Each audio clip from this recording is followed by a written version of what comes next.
Good evening.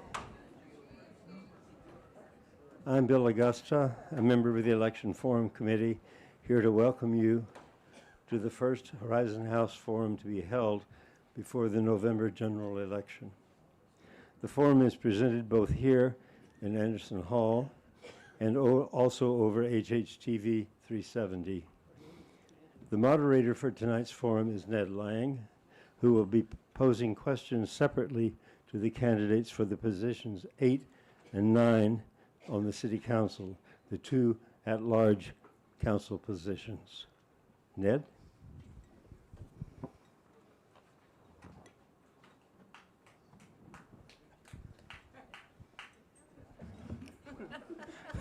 Thank you, Bill. It is a pleasure to welcome Alexis Rink and Rachel Savage, the two candidates for position 8 on the City Council tonight. Our candidates will have a 2-minute opening statement, after which I will direct questions to them, and they will have a minute to respond to the questions, after which they will have 2 minutes for a closing statement, and that will be our forum. And we will be through with this forum between 8 and 8:15, and then we will take up the candidates for position number 9. In each opening statement, we have asked the candidates to address the question of what unique qualities or skills they possess that make them the best candidate for this office. Our first statement will be by Alexis Rink.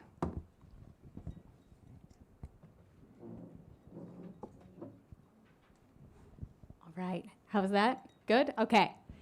Well, good evening, everyone. My name is Alexis Mercedes Rink. I'm a renter and someone who takes the bus to work every day.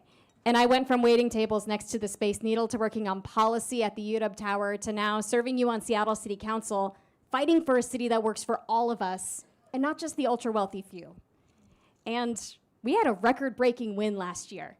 And in my short time on council, I've been hard at work delivering on what the people sent me here to do. I've introduced and passed legislation to build more affordable housing in our city.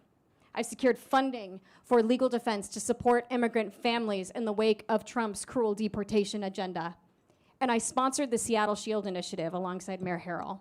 This is an initiative that would lower taxes for 90% of small businesses in town, giving small businesses the relief that they need during these times, while asking our top 10% largest corporations to chip in a bit more. And this funding would go towards funding services that people know, love, and depend on, services that are under attack by the Trump regime. But I'm brought to this work in the first place because of my upbringing. I am proudly raised by my grandparents. I was born to teenagers who were caught in the cycles of homelessness, substance use disorder, gang violence in prison. But I'm here today because of good public schools with teachers who saw me and intervened. I'm here because of the Boys and Girls Club and my local library. And I stand here today a living testament to when we invest in young people and working families, regardless of their beginnings, we can change generations. And my birth dad's alive today because of a transitional housing program. And I'm fighting for those investments every day on Seattle City Council. Thank you. Ms. Savage? All right, thank you. My name is Rachel Savage, and I'm running for Seattle City Council position 8. And I am uniquely qualified to serve you on Seattle City Council. Number one, I'm a business owner. I've been a business owner since 1998. I have a little shop on Broadway, little jewelry boutique shop. And I am also a recovering drug addict, 35 years of continuous abstinence.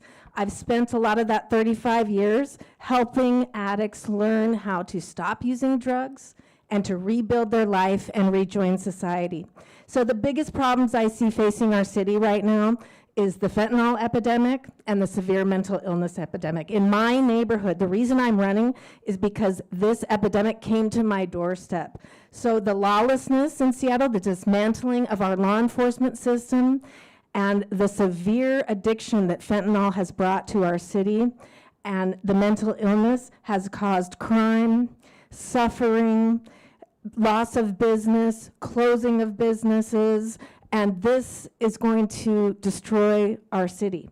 I know we can return to a way to treat drug addiction and mental illness that is compassionate. This is what we used to do before the failed Housing First experiment that was brought upon our city 13 years ago. This is a policy that believes, it sounds compassionate, but it's not. It believes that if we just give people a house, then they'll want to stop using drugs. Then they'll stop committing the crimes associated with drug use. Then their mental health will get better. But without treatment, without appropriate treatment, we can see in our streets it's not going to happen. So I want a safe, prosperous Seattle for everyone. I want everyone to be able to ride the light rail and be safe, to ride the buses and be safe, to walk down the sidewalks and be safe, to go to the grocery store and be safe, and I want to see our businesses and our citizens prosper. Thank you. Thank you. Our first question will be first answered by Ms. Rink. Name 3 specific actions the City Council should take to ensure Seattle is an affordable city for the middle class.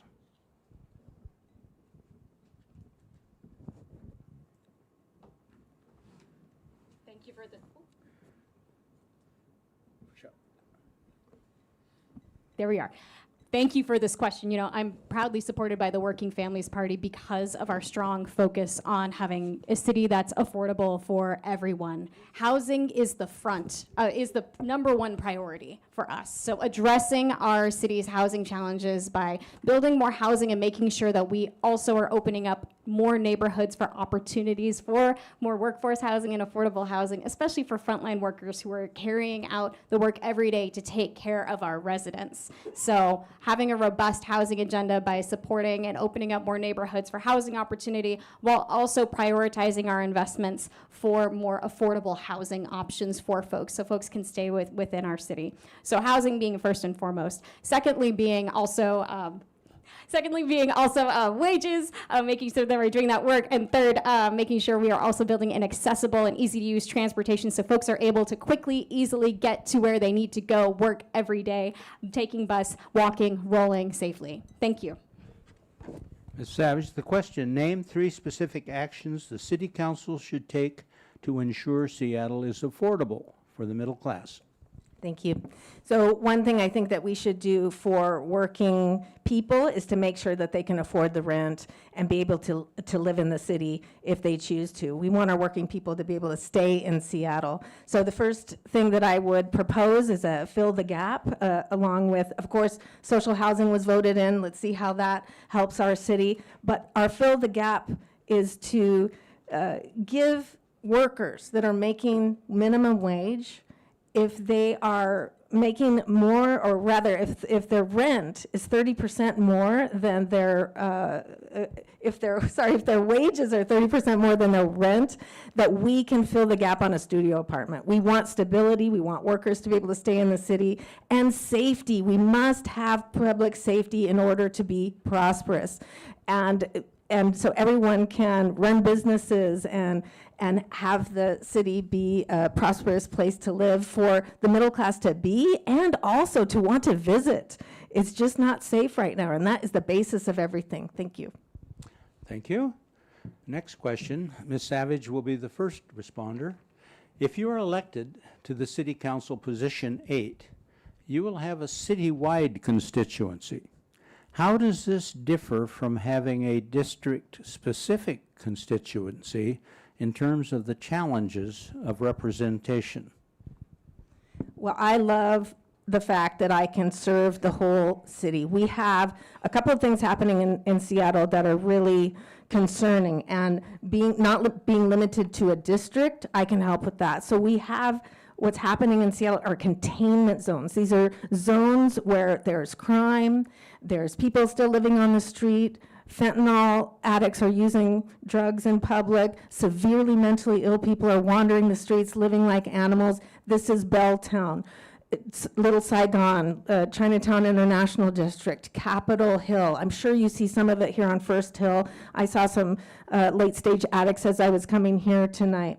North Aurora, all of these places, we need three things. We need to restore law enforcement.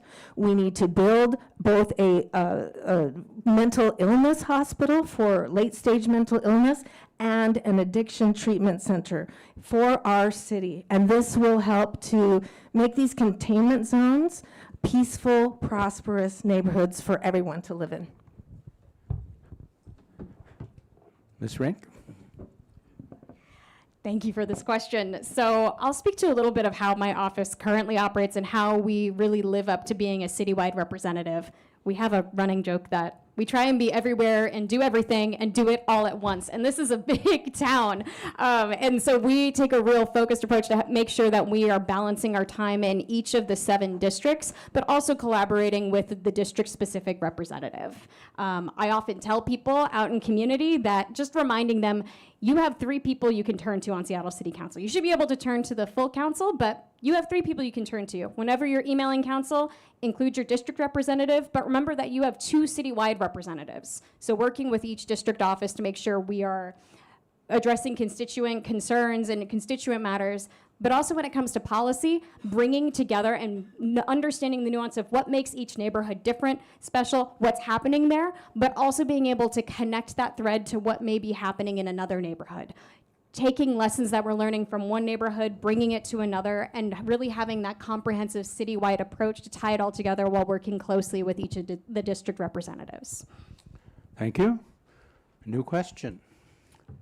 The City Council is finalizing the comprehensive plan. Does the proposed plan sufficiently address the severe housing shortage in Seattle? If not, what amendments would you propose? Ms. Rink. Thank you. Well, this one's hot off the presses. We actually just voted on our comprehensive plan. We voted it out of committee. It's not through full council yet, but I was proud to do work alongside the Complete Communities Coalition, which is a broad coalition of some of our best minds working on addressing the housing crisis, and also folks who are working on addressing climate and supporting small business. Our local Chamber of Commerce is even a part of this group. And I was proud to champion a suite of amendments that would open up housing opportunity and address affordability challenges. To answer the question, though, no, our comprehensive plan hasn't gone far enough. Some of the amendments that I put forward would allow for more neighborhood centers, 8 new neighborhood centers to pop up across the city.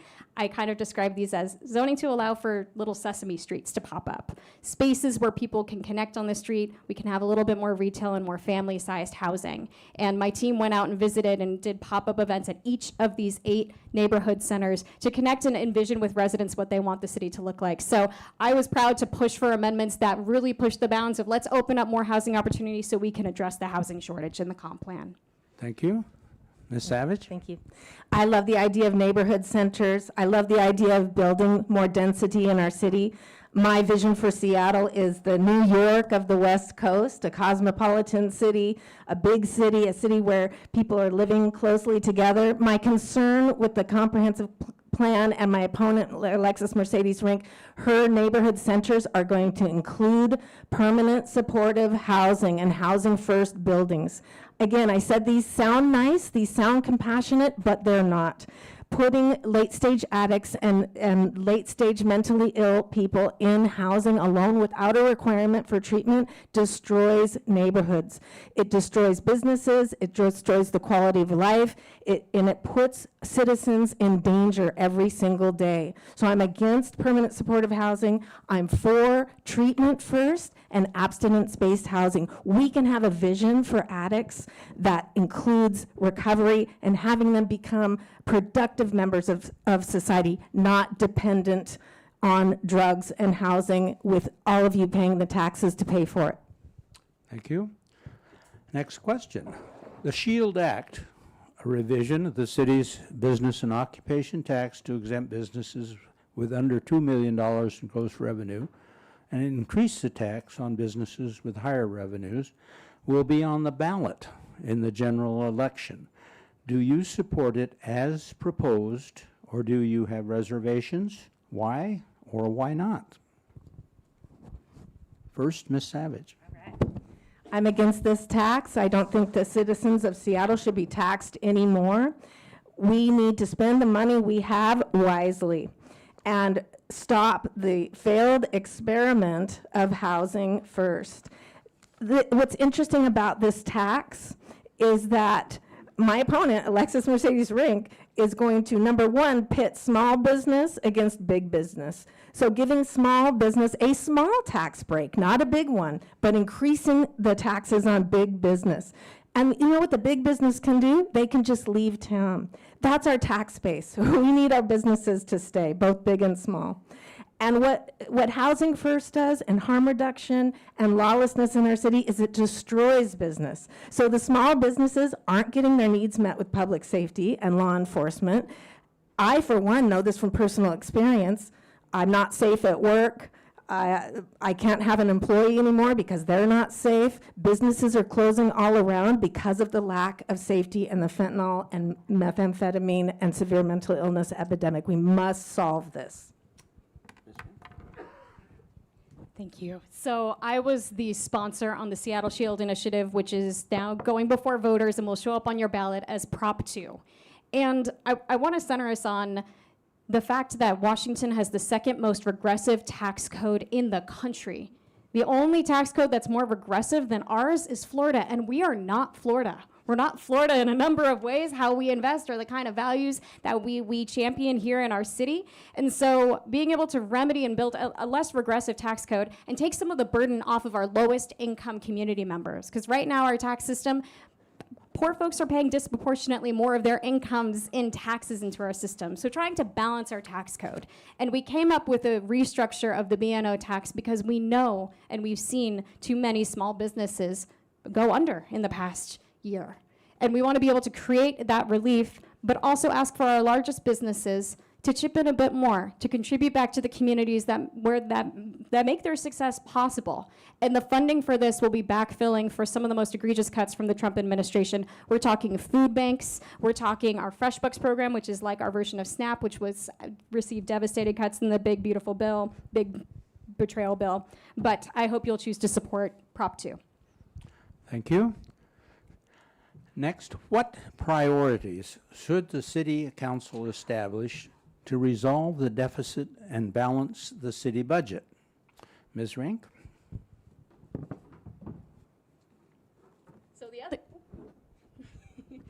So the other piece of this was, of course, the Seattle Shield Initiative steps in a critical moment for our budget. And this was our office taking the lead in resolving what was a terrifying budget challenge. You know, when we got the revenue forecast in April, we were well over $100 million in the hole. And part of that is because of the tariffs that have come in, the trade war, and how it's impacted our local economy. And I've been in a number of conversations. I actually chair our select committee on federal administration and policy changes because my office has been taking the lead in understanding how all of these policy impacts impact us. But talking to our local business community, West Seattle Chamber of Commerce and the Port, to try and really craft what is the solution to get us out of this budget deficit. So the Seattle Shield Initiative was my office's approach in trying to do some creative problem solving, meet this moment, create relief for small businesses, but also get the funding for the services that people really need right now in order to really make sure we're taking care of everyone. Thank you. Ms. Savage? Thank you. Well, some people might not want to hear this, but we actually don't need the shield tax if we work with the Trump administration to have our funding not frozen. We don't have to be in this deficit that causes us to lose our federal funding if we change policy, and especially when it comes to treating drug addiction and mental illness.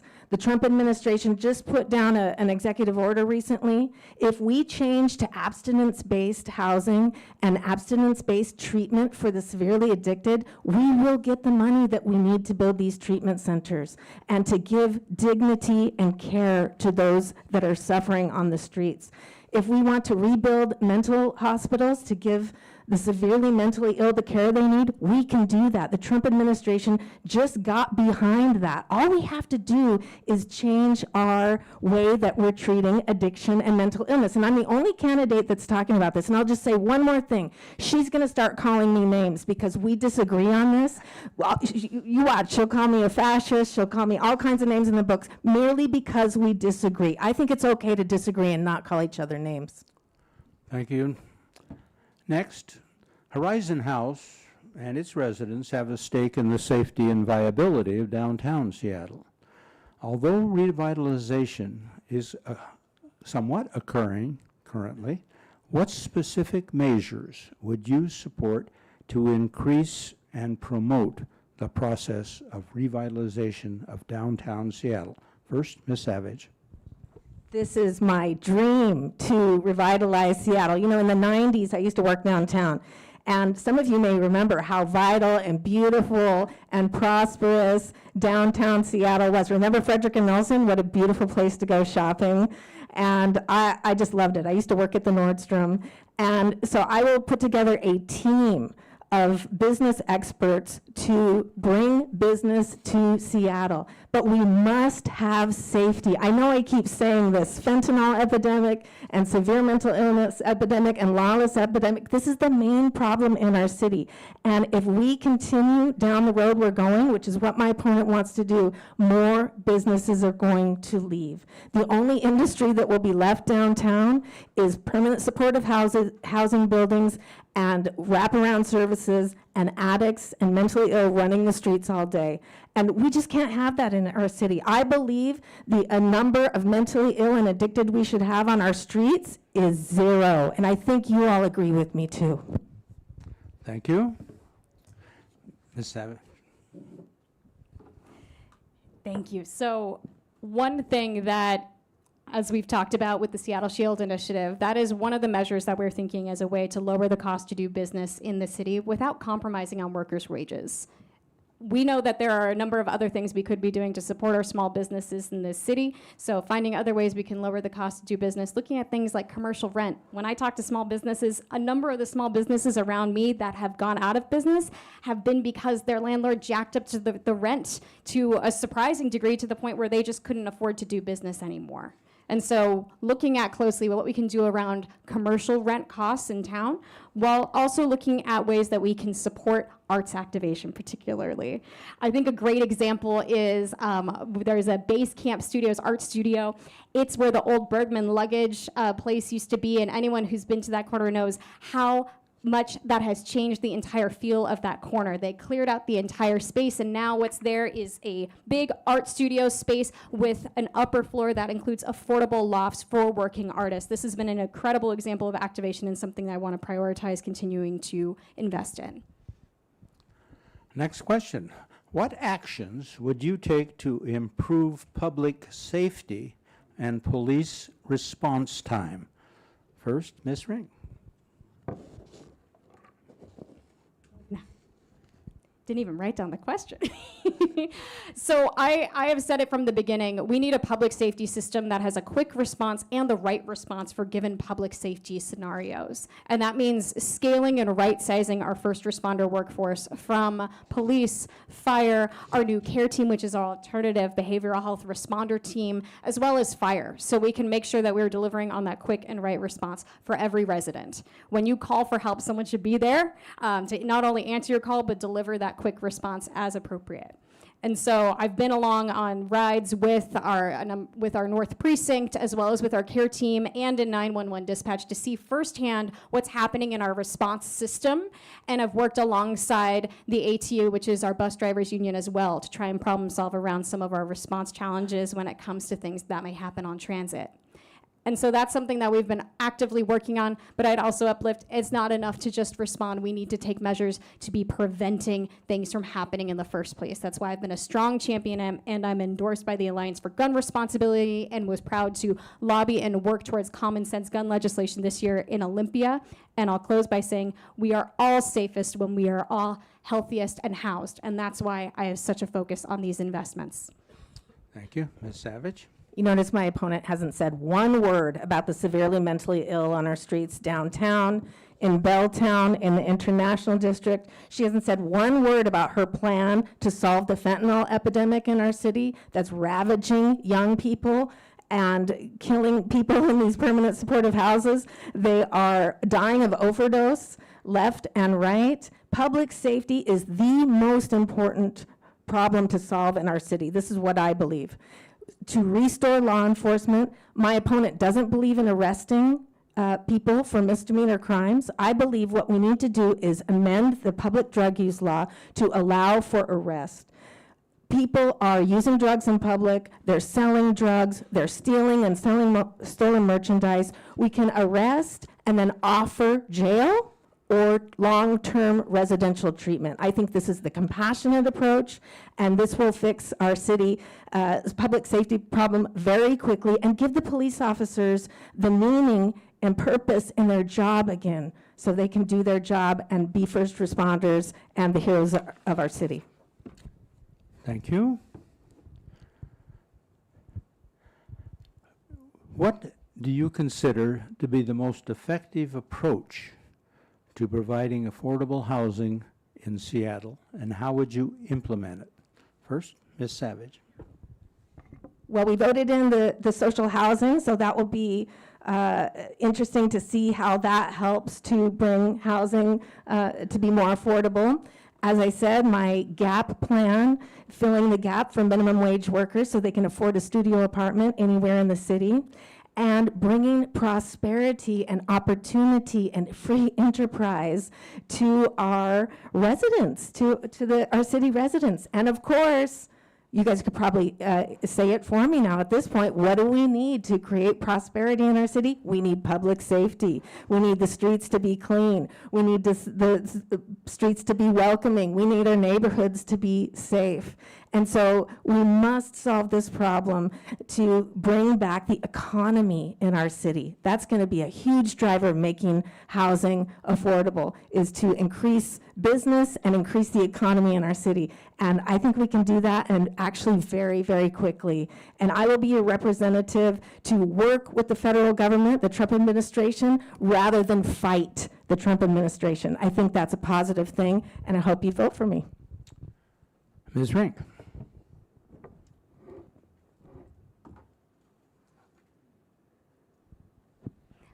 So we talked about it a couple questions ago about the comprehensive plan, where it was stated where we know that we have a housing shortage in our city. I think it's an amazing thing that we've had so many neighbors come into our city, people who are here not just to seek job opportunity or education, but also in a number of cases seeking refuge.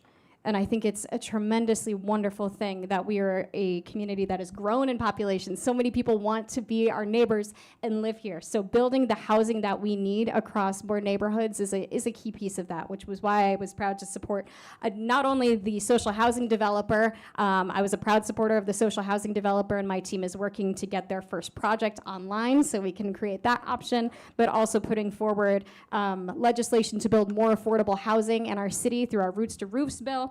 But I also just secured and put forward an amendment to the multifamily tax exemption program to build family-sized housing. So incentivizing 3-bedroom development because we need more affordable options in our city that allow for families to stay here. I have the support of our school board members as we've put forward amendments on the comp plan because they've cited our enrollment issues for our schools are because we don't have enough family-sized housing.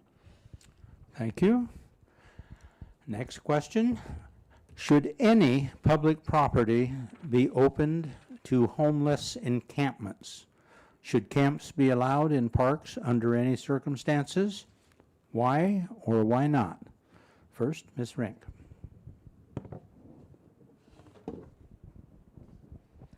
I really appreciate this question because I think we've all been in a circumstance where we've been in a park and seen one of our neighbors struggling or living in the park. And we want our parks to be places where we can enjoy the outdoors, and we want our neighbors housed.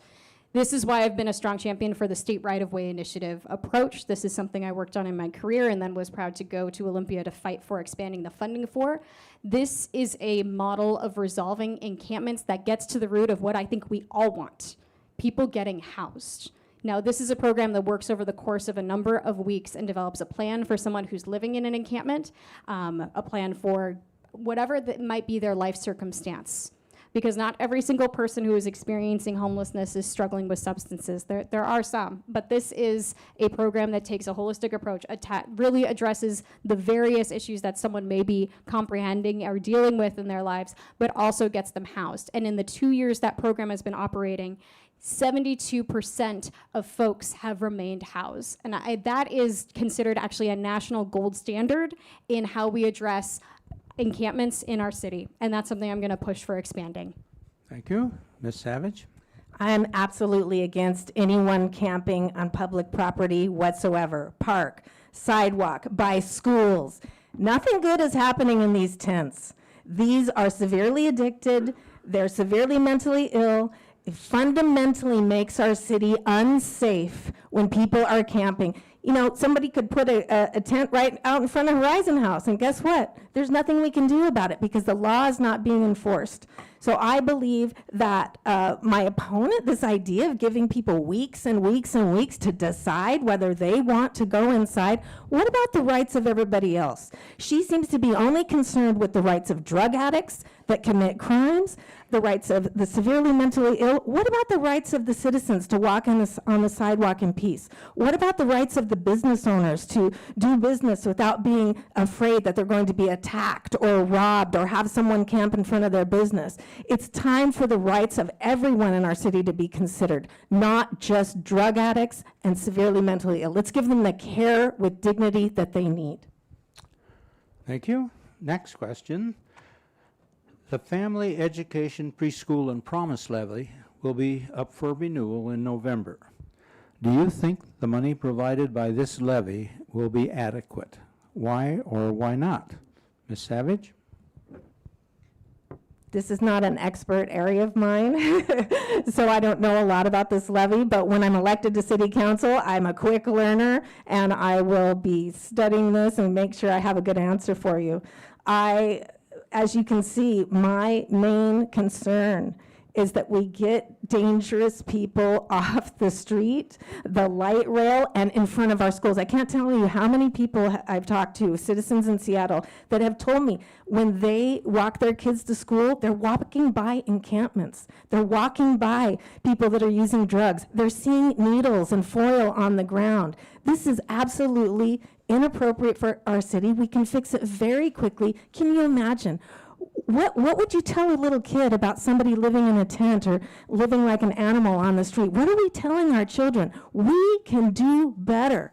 I know we can do better. To me, it sends the message that, guess what? The city doesn't care. The city doesn't care enough to make sure that this person isn't living in a tent or that this person isn't living right outside the school. We can change this, and we can change it quickly. And if you vote for me on city council, I'll make sure it happens. Ms. Rink? Thank you. So the Families Education Preschool Promise Levy is tremendously important, and I hope you all will support it this November.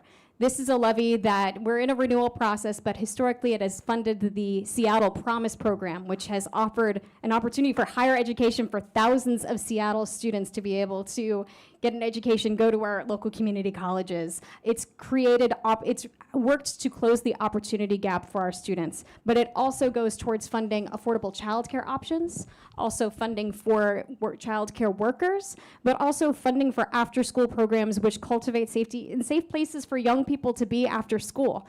I know, because I was one of those kids. So I was proud to be working on the process of the levy renewal for this year. I did put forward some amendments to make it a bit bigger, and I'm saddened that those didn't go through. I wanted to expand for more food access for families by expanding our Fresh Bucks program, but also fund our restorative justice programming, which is a program that creates and cultivates a way for more young people to learn conflict resolution, so kiddos are equipped with those kind of skills. So I did want to push a bit further, but I'm proud to support, and I hope you will too this November. Thank you. Freeway Park, an urban gem and our next door neighbor, is underutilized. What ideas do you have for activities, improvements, and steps to make it safer? First, Ms. Rink. Oh, this is a fun question. I love Freeway Park. It has such a unique feel to it between its green space, but also a bit of the architecture to it. I'm a big fan of public space activation. Because when we hold events in spaces, we invite in local artists, we have dance events and music and things that draw folks in, maybe some food vendors, that becomes an activated space. And we've seen in the data and we've seen around town that activated spaces cultivate safety. They bring violence. They bring peace, they bring connection, and they are tremendously important when we're talking about continuing to activate our city and get people outside. And so I believe and have found that we can do more in the realm of public space activation through art, through music, and so on. And so I'd love to find ways, particularly as chair over our arts committee, to be able to bring in local artists and musicians to make Freeway Park a destination in itself. Thank you. Ms. Savage. Why would you invite people to a park that they're going to come across dangerous people living in the park in tents? Why would you invite people to a park when the law enforcement is not able to arrest people for misdemeanor crimes such as public drug use, drug dealing, selling stolen goods, prostitution? The parks aren't safe. We have to solve that immediately before we bring in the food trucks and the musicians. That's what I have seen. I'm out in the city. I live in this city. I see how dangerous the parks are and how they're taken over by drug addicts and severely mentally ill. And I see some of you nodding. Yes, you don't feel safe either. That's going to end. My opponent does not believe in arresting people. How are we going to stop people from committing crimes, violent crimes, if we don't have law enforcement that's able to arrest, take them to jail, offer them treatment or mental health hospital for the care that they need? Thank you. That is the end of our question and answers period. It is now time for closing statements, and the first one will be by Ms. Savage. Limits 2 minutes. All right, thank you. So I am running because I have had to live with the harsh truth that I've been talking to you guys about tonight. I know it's not fun, it's not pretty. That's how the city has become, at least in my neighborhood, and Belltown, and 3rd and Pike downtown, and Little Saigon International District, Rainier Avenue, North Seattle. There's prostitution, there's drug addiction, there's severe mental illness. I saw somebody today, downtown Seattle. They looked like they'd been living in a cave. They were dirty. It looked like medieval times. In my city, this is unacceptable. It's not compassionate. It's not okay. And I will fight every single day on the city council to make sure we get the funding we need to give people care with dignity, long-term residential care. And if I have to work with the Trump administration to get that money, I will do it. And I hope you thank me for it. You know, I think that we have a golden opportunity. We were just offered it.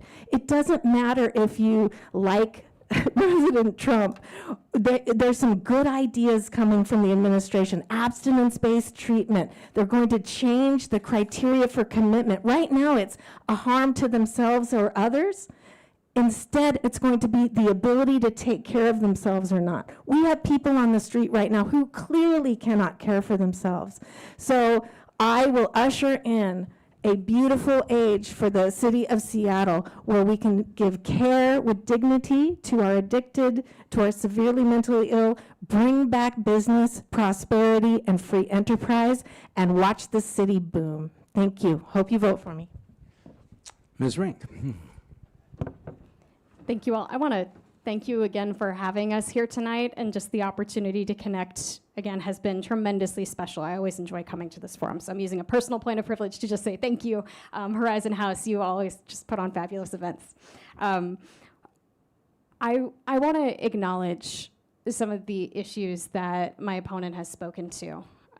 Acknowledge them because I know from talking to our residents and in my own life, the issues of homelessness, substance use disorder, and so much more in our community is real. I hear from small business owners all the time about the challenges that they're seeing in front of their storefronts, residents who have lost loved ones from the overdose crisis. So I want to be clear, I will be confronting these challenges.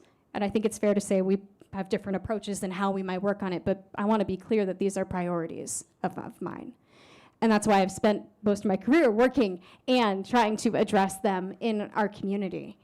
And I want to make sure that we are funding things that we know works. I want to get us to a place where we are looking again at the data, program performance. What are the programs that are actually getting folks housed and getting the results that we want? And I want to note that a reason that a number of the programs that my opponent supports, we've moved away from them, is because they didn't work. And we've started to understand programs that do better and deliver the results that I think we all want. And so I wanted to take that moment to acknowledge that point before I move into just saying, I hope you all see the hard work that my office has been working on. We've introduced and passed new legislation to build more affordable housing. We've been championing our fight against the Trump regime, which is threatening cities like ours. And we're seeing too many of our neighbors disappear off of our streets, and been showing true leadership by putting together the Seattle Shield Initiative, holding together our work also to make sure that we're building a connected community. And we've built a strong coalition behind us. This is the campaign that every legislative district Democratic Party organization in the city is standing behind. And this is the organization that Planned Parenthood Alliance Advocates Trust is going to fight for reproductive health care rights. And I hope you will join us in standing together to fight against the politics of fascism and build a city that works for all of us. Thank you. Thank you, and thanks to both of you.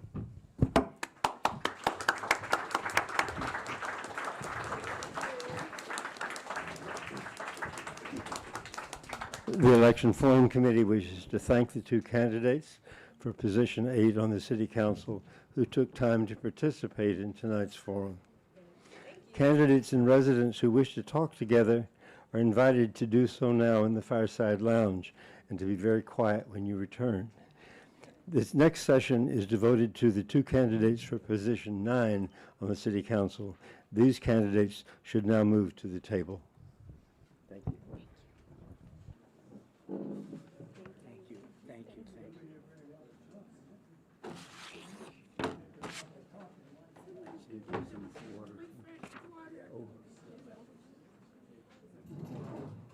I can only do so much at a time. It's still going. I don't know. I'm afraid I'm going to see. Yeah, oh yeah.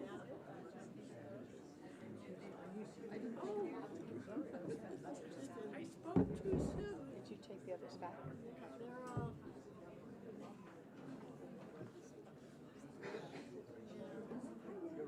Thank you, Bill.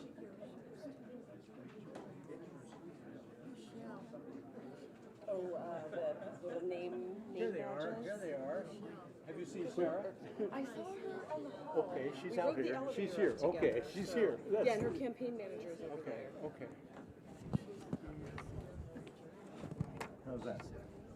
Great, thank you. We're going to start. Go ahead. Oh, I'm just gonna put Yeah, my yeah, stuff. sure, sure. You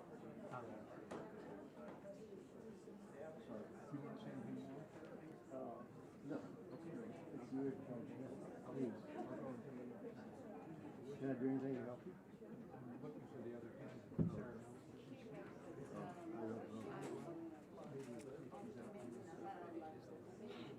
I think we met, did we meet at the last one of these? No, okay. Hi, how are you?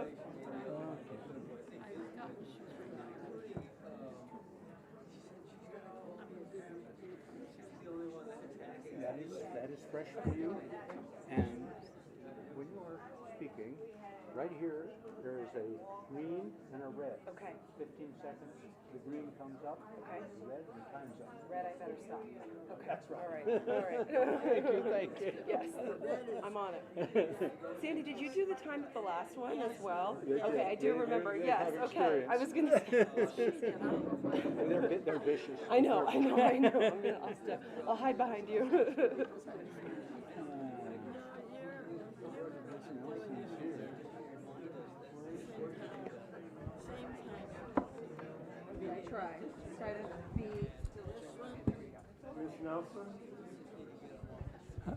Ms. Nelson, Sarah Nelson, you're wanted up front?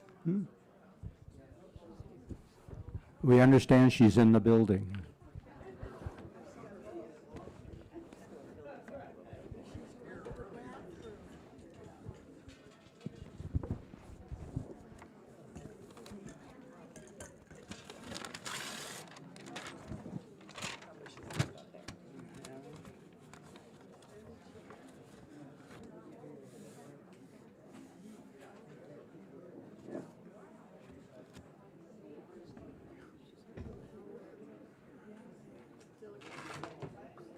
I think the mic is.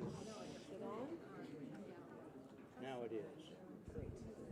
It lights up, but the light doesn't stay on all the time. It can be on with the light off. Okay.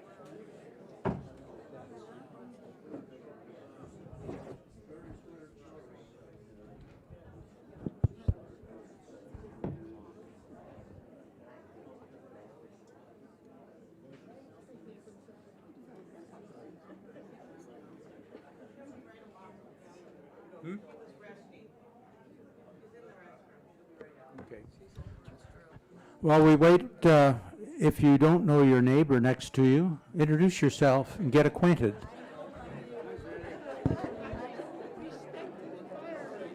You've been in MC before, man.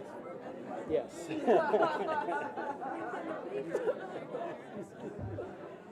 the talent to do it well.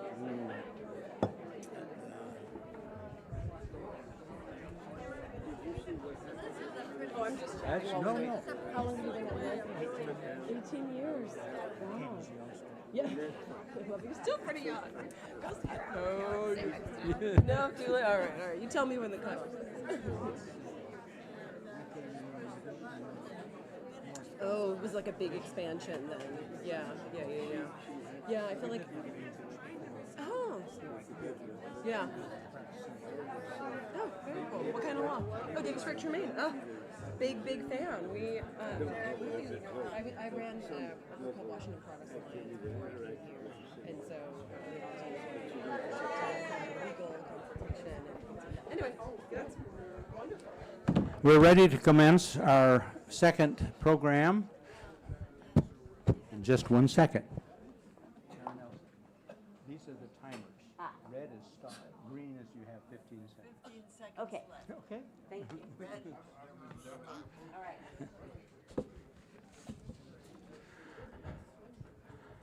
right.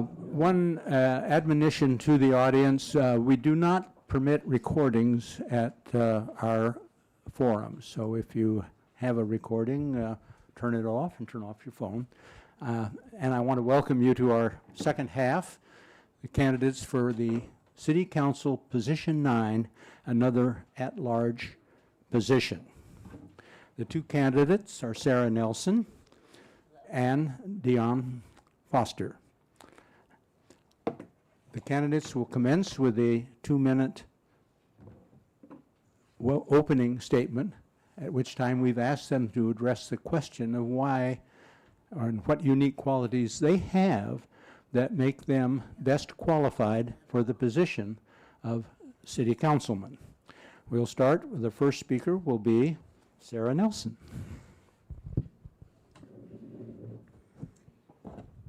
Hello, everybody. Thank you for coming tonight. I am running for re-election to build on the progress that we have made over the past 4 years, and this is partly why I am the best candidate. We have taken on some of the top concerns of our voters: housing affordability, public safety, moving the needle on affordability, and I have proven that I have the experience and gumption to take on tough fights and win them.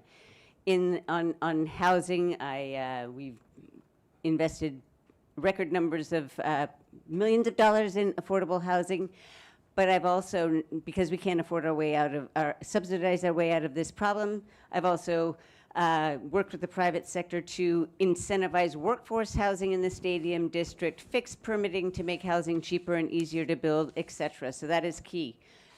Public safety. under my leadership, we have reversed the trend of losing more officers than we can gain, and now we're on a hiring trend that is going to get us much closer to our goal. That will lower the emergency 911 response times for you, and also allow for more better relationship between our communities and officers because they'll be on the beat. And then finally, I am very proud of the fact that I have taken the lead on expanding on the on-demand addiction treatment. This is key to moving the needle on both our chronic homelessness and our public safety challenges, and I'm going to keep doing that. So now we've got this external threat that is Donald Trump, and I am the best candidate because I do have the experience and the know-how. I understand how government works to take on the tough fights and beat them. So these are going to be, who knows what the future brings, but that's going to be very important. I've delivered real results for the people of Seattle, and that's what I'm going to keep on doing. So hopefully we can get to more detail later. Thank you. Ms. Foster. Hi, everyone. Thank you so much for having us, and thank you for staying late. I know we're getting started late this evening. I'm Dionne Foster, and I'm so excited to be running for Seattle City Council Position 9. And I decided to run for office because I have both the lived and the professional experience to do the job and to bring progressive values back to City Hall. Growing up, I was raised by my mom, who was a single parent and a teacher, and she struggled to make ends meet at home. I got my first job when I was 16, making minimum wage, and started to pay bills in our household. And I knew that that wasn't the way our system should work, that we shouldn't have working families who are struggling to make ends meet. I'm really proud that I have built a career on trying to solve our region's most pressing problems. That includes working as a senior policy advisor at the City of Seattle, as well as to Seattle Public Utilities, which is one of the largest parts of the city government. I know exactly how city government works, and I'm ready to get to work on day one. I've worked at Seattle Foundation, investing in housing and homelessness organizations and groups who are working to close the racial justice and racial equity gap in our city. I come to this opportunity with a lot of experience and support from local elected officials, despite the fact that I'm a first-time candidate running against an incumbent, because they know I will be a strong partner to them and that I will be able to do the job well and efficiently. That includes endorsements from King County Prosecutor Lisa Mannion, Congresswoman Pramila Jayapal, and 2 members of the current Seattle City Council. Most recently, I was executive director of a group called Washington Progress Alliance, where we work to help advocate, pass, and defend our state's capital gains tax, which raises millions of dollars and invests them into childcare, early education, and schools, using progressive taxes to do so. That's exactly the fight that I'm going to bring to City Council when we work on issues like housing affordability, which has impacted my family. I live in this city because I've got down payment assistance to buy my house. I know how hard it is to struggle to try to stay here and raise a family, and I will be a voice for working families on council. Thank you so much. Thank you. We'll go to questions and answers. The first question. Name 3 specific actions the City Council should take to ensure Seattle is affordable for the middle class. First, Ms. Nelson.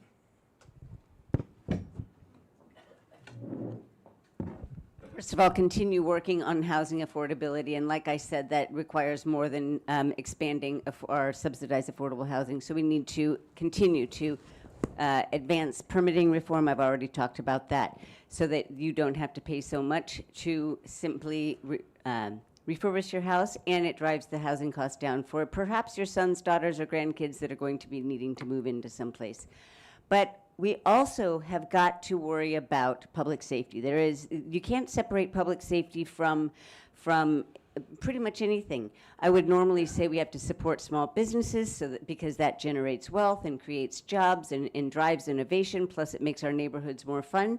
However, those small businesses are really hurting from the impacts of crime. And so we have to realize that we don't want those businesses to go away, and we have to make sure that the jobs stay in town.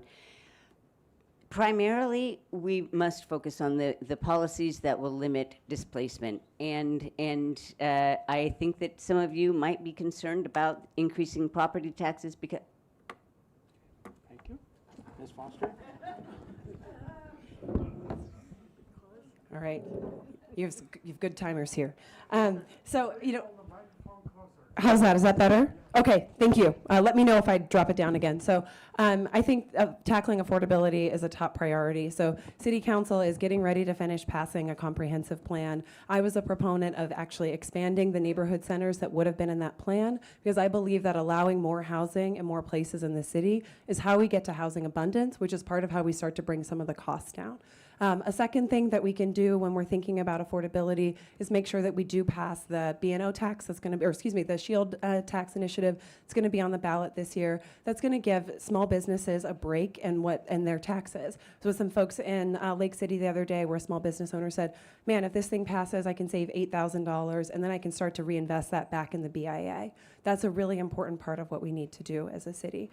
Third, I'll talk a little bit about some oversight for some initiatives that are coming up. The mayor's just announced an initiative to help move millions of dollars into home ownership for Black families. I think that's really important, especially as we look at displacement in this city. And so oversight on that initiative to make sure it reaches people is going to be really important. Thank you. Thank you. Next, if you're elected to the City Council, position 9, you will have a citywide constituency. How does this differ from having a district-specific constituency in terms of the challenges of representation? Ms. Foster. I think this is a great question. I decided to run for this office because I think that there's so much that unites people in different corners of the city, although it just might look a little bit differently. So I think one of the ways that it differs is you want to make sure that you're partnering with the other local electeds who represent the 7 districts in the city to understand what they're hearing from their constituents. But there is also a need as the citywide elected official to be going out, building those relationships and connecting with constituents directly as well. It's a unique opportunity to really think of the whole as the city. So as opposed to thinking about just what is happening in one neighborhood, we can say, let's look at the fact that in the last week, I've been to 3 different neighborhoods and all of them have talked to me about scooters and what we need to do to make it work better. And it sounded different in each neighborhood. It's been about kids. It's been about transit mobility. It's been about people who are visiting downtown and riding scooters with no helmets. But you have the opportunity to see trends and to work on them globally. So that's just one example, but there's many like that, whether it's housing and ensuring that we're thinking about it across the city and thinking about it from a full supply perspective or other issues. Thank you. Thank you. Ms. Nelson. First of all, the job of local government is to deliver basic services, and council members take an oath on the to deliver essential charter services. They are police, fire, roads, transportation, libraries, and parks.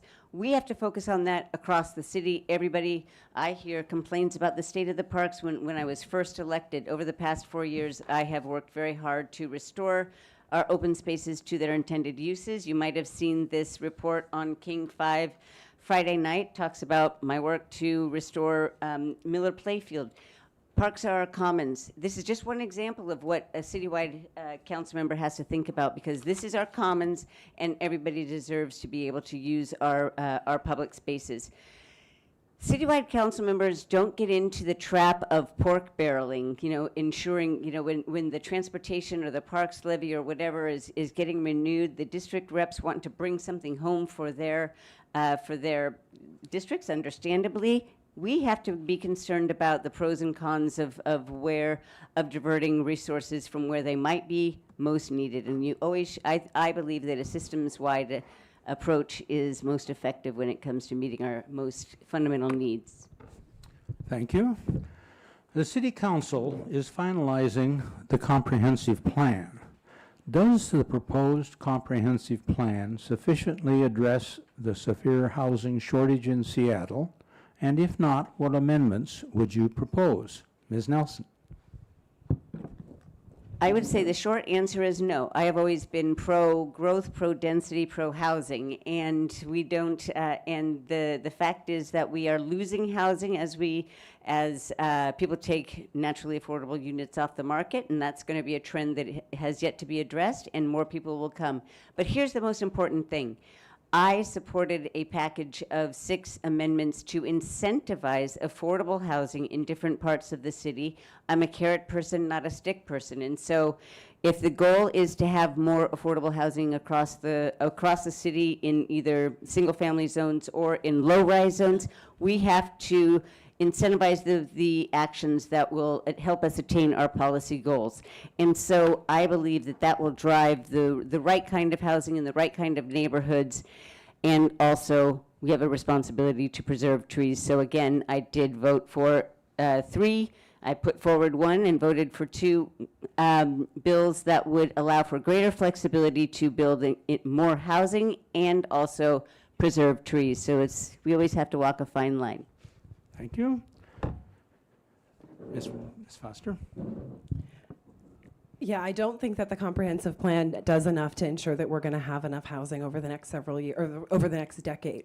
Excuse me. I think that it was a mistake to cut down the number of neighborhood centers in the plan, and I want to share a little bit about why that is. And so there's now 30 neighborhood centers in the plan. There was a proposal to add back 8 neighborhood centers.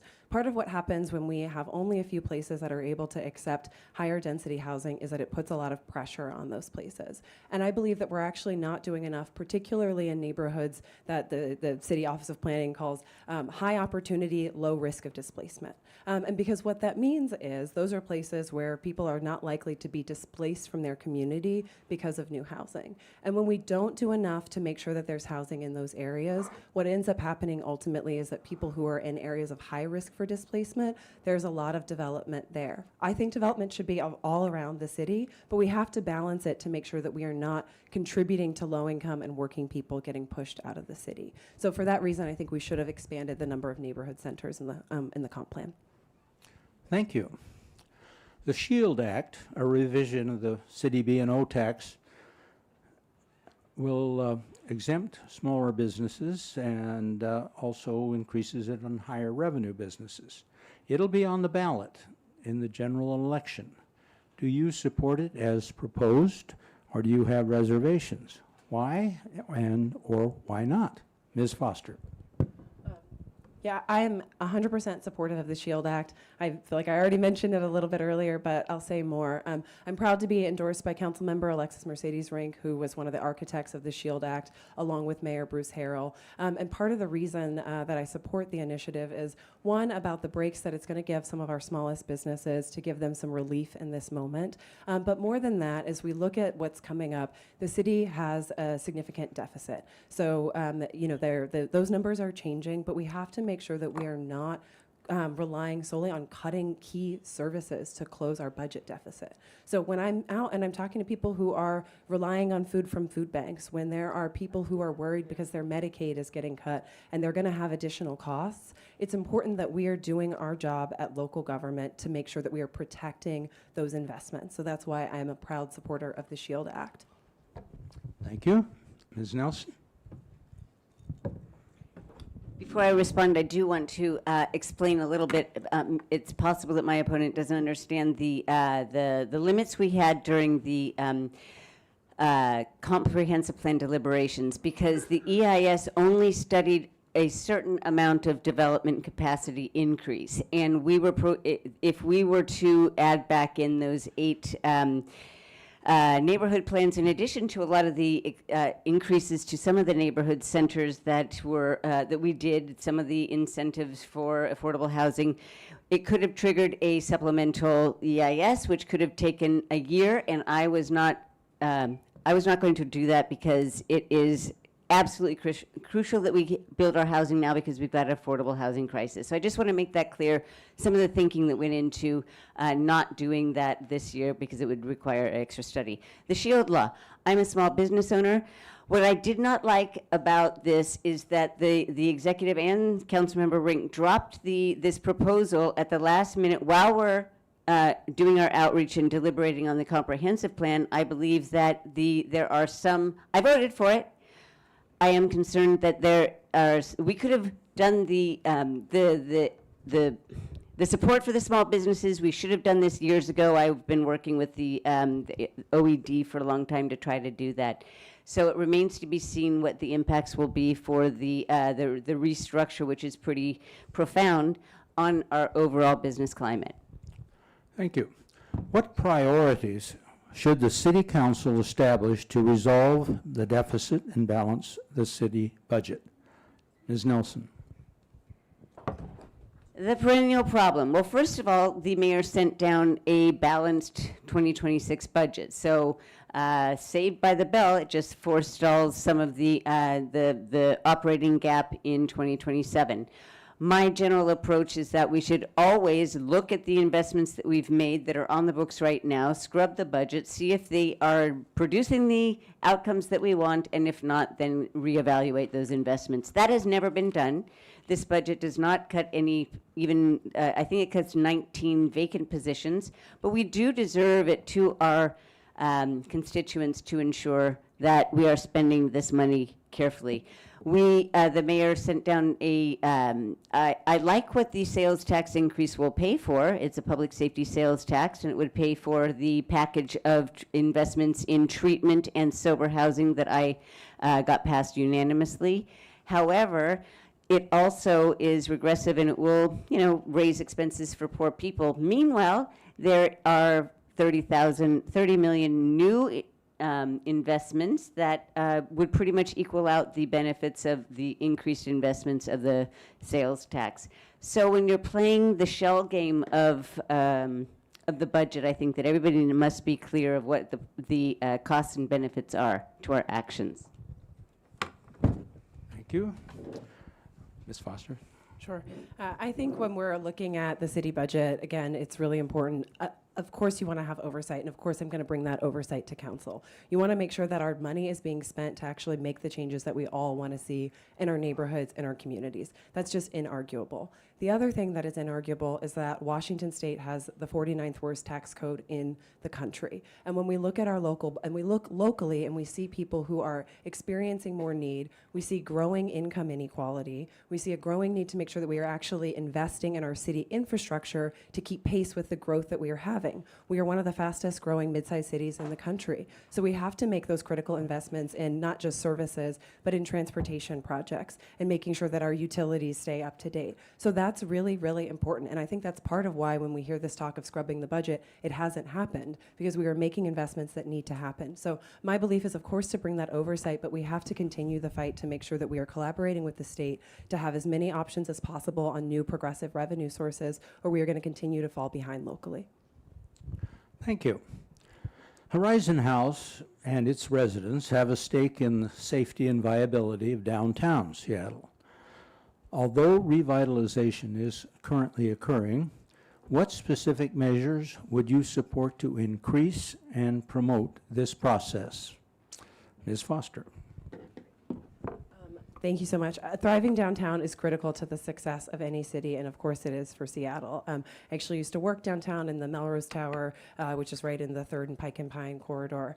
So one of the things that I've been looking at is ways that we can make sure that our city program that helps to activate public spaces is working not just for to activate vacant storefronts is working not just to make those storefronts have occupation, but that it's working for those small business owners. So we already have such a program. I believe there are some tweaks that we can make to that program, as I've talked to people who've participated in it, that would allow small businesses to stay for longer periods of time in one space. That can give local businesses the opportunity to stay, build up a customer base when they're not having to change out for 4 months because their lease is turning over, and that can also make sure that we have foot traffic, we have people that are walking, we have people that are connecting, and that are participating in civic life in our city.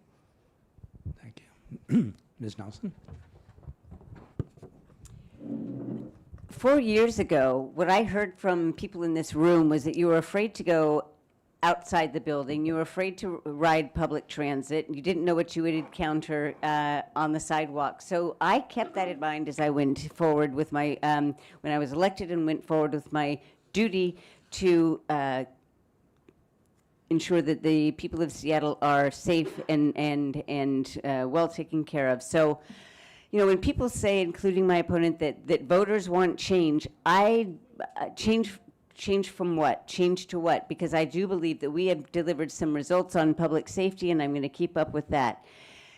You don't want to go back to the days of 4 years ago. Specific changes that we must continue to make is make sure that we continue increasing our public safety, our SPD staffing. We need to continue our investments in alternative response, the people on the care team. Most fundamentally, I've led the charge on expanding access to treatment. Addiction is fueling public safety and chronic homelessness problems, and I will not back down from always pushing on this. And we can all answer. I'll say a couple more things later, so excuse me for going over again. Thank you. Maybe this next question. What actions would you take to improve public safety and police response time? Ms. Nelson? Well, a lot of what I already said is it's a numbers game in part, but the fact that my legislation to reform the way that we hire and recruit for officers is resulting in a record number of applications. We're able to choose the best officers that reflect the values of our community, and that is extremely important. So beat cops that will be able to form relationships with local shopkeepers and the community is extremely important to rebuilding trust. Let me go back to the question about downtown. The storefront repair fund is something that I invented out of a roundtable discussion in my committee with small business owners saying, we can't afford to fix a broken window all the time. And so this is a program that gives them a little bit of compensation for that. The Seattle Restored was already mentioned. Yes, that was a program we need to continue. Permitting. Let's remove the barriers to actually starting a new business and putting buildings in those holes in the ground. So there is so much on the land use permitting and public safety front to both improve public safety and the built environment of downtown. Thank you. Ms. Foster? So when I decided to run for office, I knew that one of the things I wanted to prioritize was connecting with some of the folks who are our first responders doing different kinds of safety work. So one of the things I did was a ride along with our care team, which is our third public safety department, which is meant to be able to respond to folks who are in crisis but do not need a police response. So one of the things that I think specifically that we can change is ensuring that the city is able to deploy the care team without being co-deployed with SPD. Many of the folks on the care team, some of them are former police officers themselves, some of them have worked in child protective services. They've been in very difficult situations. And the reason that I bring this up is not just because I believe those folks are capable of doing the job, but also because when we have SPD being co-deployed to responses that don't require a police response, it pulls them away from other things that they can be doing. So I think there are some of those changes that we need to make, in addition to the fact that we need to make sure that we actually get SPD back up to staffing so that they can respond to calls in a timely manner. I've been personally experienced by that. I've had neighbors who have called SPD who have had to wait a long time. We know that that's a challenge that we need to continue to make progress on as a city. Thank you. What do you consider to be the most effective approach to providing affordable housing in Seattle, and how would you implement it? Ms. Foster? I'm going to try to do two. So I will say one is down payment assistance, because when I look at what's happening in the city and I look at not just the income inequality, but the income inequality and wealth inequality by race, it's really clear that we need to do more to make sure that people are actually getting in housing and staying in housing. But when we can promote home ownership, we're actually tackling some of our bigger problems of economic inequality. That was certainly my personal experience, so I will put that as one. Besides that, I will lift up the fact that we need to make sure that when we have the money that's going from the Office of Housing that invests in apartments and subsidized housing, that is really critical. I have family members who live in subsidized artist housing in the city and have been able to contribute to murals and artwork and things around the city because we've invested in those buildings and making sure that we have that affordable, that permanent affordable housing. Ms. Nelson? Could you please repeat the question? Oh, yes. What do you consider to be the most effective approach to providing affordable housing in Seattle, and how would you implement it? We must better align our regulatory environment with our policy goals. There is too often a mismatch. So that means if we want more housing, then what's going on in our regulatory environment that is stopping it? I've already mentioned fixing permitting. That will definitely increase the time it takes to, no, it'll cut the time it takes to build projects, and it will also remove hassle, and that is very important so that your financing costs can be down. We cannot subsidize our way out of this crisis, this affordability crisis. So the MFTE program, the Multifamily Tax Incentive Program, which will provide for property tax breaks if developers put 25% of their units at affordable levels, 60 to 90%, so that your grandkids, so that your hairdressers, so that so that the workforce in this city can afford to live in the city is absolutely crucial. That is why I put forward my legislation to allow for workforce housing in the Stadium District, which my opponent opposed. Thank you. Next, should any public property be opened to homeless encampments? Should camps be allowed in parks under any circumstances? Why or why not? Ms. Nelson. No. How's that for an answer? I mean, definitive. We've been there. We can't go back to that. Our parks are commons, and they should be available, accessible, safe, clean, for their intended use for the families, neighbors, and visitors who need to use them. And so we must make sure that they are accessible to everybody. But here's the thing: encampments are inhumane, and it's a signal that we've given up. We've given up trying to improve people's lives by making sure that they can get into either tiny homes or shelters or permanent supportive housing, or maybe somebody just helps them get their life back together through treatment, and then they can get a job and then find a place where they can live with dignity. So no, we do not let people camp in parks. And one final thing is that the city is complicit in allowing addiction to get worse by not getting people by not restoring encampments, because that is where they're preyed upon by drug dealers and also traffickers. Ms. Foster? So, I'm a mom of a 12-year-old. We spend less time at the park. I'm increasingly less cool these days. But I do think about this a lot because I want, like everyone wants, our parks to be beautiful spaces that are working for people. I also know that, thank you. I also know that when we move people from one place to another, we tell somebody, you cannot be here without providing somewhere for that person to go. We are not solving homelessness. So what I want to be able to do on council is to make sure that we are making investments in actually moving forward the siting process so that we can build tiny homes on more spaces, because those are one of the things that people are often requesting to get moved into and we don't have enough of. I do want to make sure that we continue to expand in our treatment system, but we need to be clear that we are investing in things that are going to work and that are going to work for people who are struggling with severe substance use disorder. And for many of those folks, that means they need a housing first model that's going to provide stability and get them into access to treatment. So I think that what we need to do as a city is make sure that we are focusing on that. And then we need to focus on the encampment resolution programs that are working. Sometimes those do take longer. It means that you have, I'm running out of time. You have workers and social workers, people who are coming out, meeting with people, understanding their needs, and intentionally matching them with places, because that's what provides actually lasting solutions. Thank you.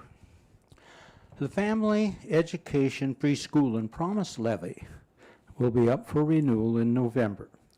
Do you think the money provided by this levy will be adequate? Why or why not? Ms. Foster? I am a supporter and endorser of the Families and Education Levy. I think it's an incredibly important part of how we make sure that kids in our community are well taken care of. So I'll start with the fact that it makes sure that we actually have an expansion in mental health services for young people. Young people have gone through a lot. If we look at COVID, if we look at school shootings, if we look at just the stressors, we need to have those investments available. And I think that's critical. Second, we have the Seattle Promise program, which ensures that young people have access, if they're graduating from our local high schools, to Seattle colleges, as well as a pathway to the trades. And those are investments that we need to be making in our young people to make sure that they can get a living wage job, to make sure that they are able to get employed and be able to stay in the city. At the same time, I'll say I think your question was, does it do enough? There's expansion of our preschool program. We do have a long ways to go to get to a place where we are actually serving every family that needs access. So I think we need to continue to make sure that we're monitoring that and looking at other ways that we can serve more families. Thank you. Ms. Foster? I'm Nelson, excuse me. I do think it's important to note that it is my opinion that when you are listening to candidates talk about, respond to yes or no questions, you deserve to know where they stand on these things. I did mention the previous question. You need to know how our positions are different on things, and that is. I'm not hearing a lot of specifics about things that my opponent would have us do that's different from what is already being done, restatement of home ownership programs and making sure that we're making investments in treatment.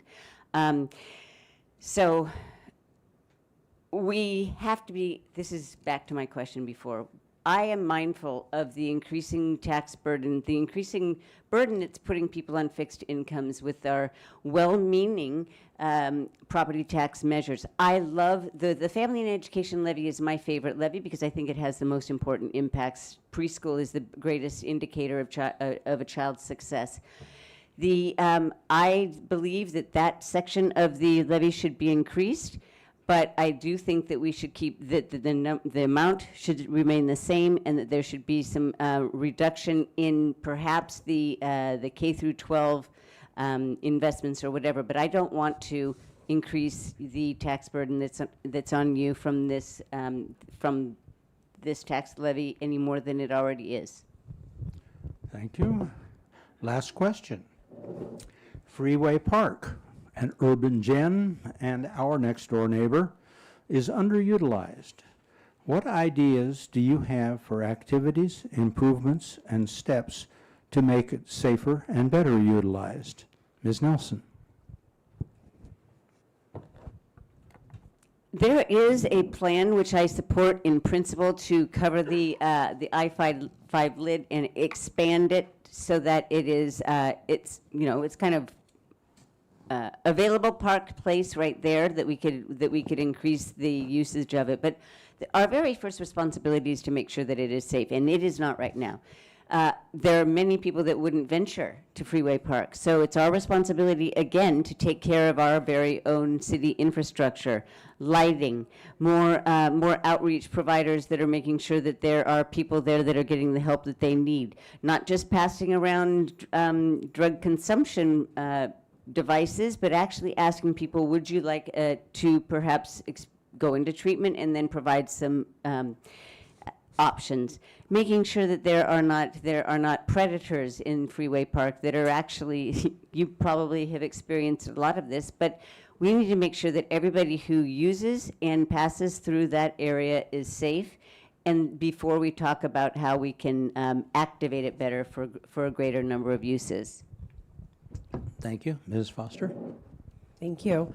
I'm just curious, how many people in this room go to Freeway Park on a regular basis? Okay, I can't wait to talk to you after the forum and hear your ideas to make sure that the space is activated, but it sounds like a lot of you are using it already. If I remember correctly, I think there's going to be some capital improvement projects that are done in Freeway Park that are slated to start towards the end of the year, kind of finishing up some of the convention center. So I'd love to talk to you all to make sure how we understand how council can ensure effective delivery. Capital improvement projects are great because they bring new things, but also there's temporary disruption. So I think it's important to keep an eye on that. I do support things like making sure that we have lighting, making sure that we have accessible sidewalks. I think there's not enough of that in our city, and oftentimes that's an impediment for people who want to access public spaces to access them. So I'd love to hear more from folks in this room. There were so many hands that went up about how we can make sure that that remains a park that the residents here can have access to, whether that's now, during the construction process, or after. Thank you. Thank you. That concludes our questions and answers. It's now time for the closing statements. Our first will be Ms. Foster. Well, first, again, it's 9 o'clock, so thank you all for staying late. I really, really appreciate this level of civic engagement and for having us back twice. I am really excited to run for Seattle City Council. One of the things that I really believe deeply is that the way you run a campaign is the way that you govern. So tonight, you've heard me share a number of specifics. You've also heard me share my commitment to connecting with people, connecting with providers, connecting with residents, because I believe it's the responsibility of people who govern to govern by listening to the people who are impacted and to make sure that we understand problems so that we can actually solve them, not just regurgitating old solutions that have failed and that have proven that they do not work. That is the energy that I am going to bring to Seattle City Council. I also want to say that, you know, for me as a mom, as a person who's raising my son in this city, it is the city that I love so much, and I'm dedicated to making sure this is a place that he can afford to grow up and stay and thrive, as well as making sure that it's a place where we can just do basic things like walk across the street and catch the bus, because we have invested in our sidewalk infrastructure, to make sure that we are investing in a transit system that works for working people to get people where they need to go, to make sure that we are actually allowing housing of more types in more places around the city so that we can get to housing abundance from the market and investing in affordable housing, because that has to be part of the challenge, because there are a lot of people who are working full-time jobs who are not going to be able to afford market rate housing. That is what I'm going to do on Seattle City Council. That is my commitment. And thank you so much for having us. Thank you. Ms. Nelson? I've learned how important, well, this was reinforced, how important listening to all my constituencies and all the stakeholders. It's a very, it's a complicated job trying to solve the real problems of real people on a day-to-day basis. But what is most important, I believe, in this position is plain old constituent services, picking up the phone, responding to emails. We've talked about a lot of policy issues tonight. I'm going to keep on focusing on your top concerns, the public's top concerns: affordability, moving the needle on homelessness, helping our most vulnerable, which I do believe are people that are struggling from addiction. But also, governing is about interacting with the people that that I represent, and so I just want to say my number will be in the voters pamphlet. You are welcome to call. I want to interact with you. Tell me what you think the city can be doing better for your lives, because that is what that's my responsibility, to provide the greatest good for the greatest number of people, and I must make sure that I am hearing from you. Thank you, and my personal thanks to each of you for being candidates.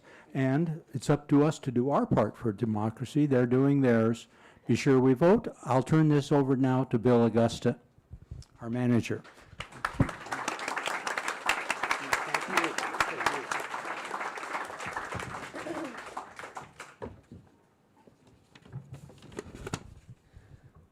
The Election Forum Committee wishes to thank all the candidates who took time to participate in tonight's forum and so help Horizon House residents in deciding how to vote in the upcoming election. Our thanks also to the Horizon House staff who worked behind the scenes to make this evening possible, particularly Risa Ransom, the event and program administrator, and to thank to all of you for your interest in attending tonight. This was the first in our series of election forums to be held before the general election. The next forum will be held next Monday evening, the 6th of October, for the offices of King County Executive and Seattle City Attorney. We hope to see you here then. Good night.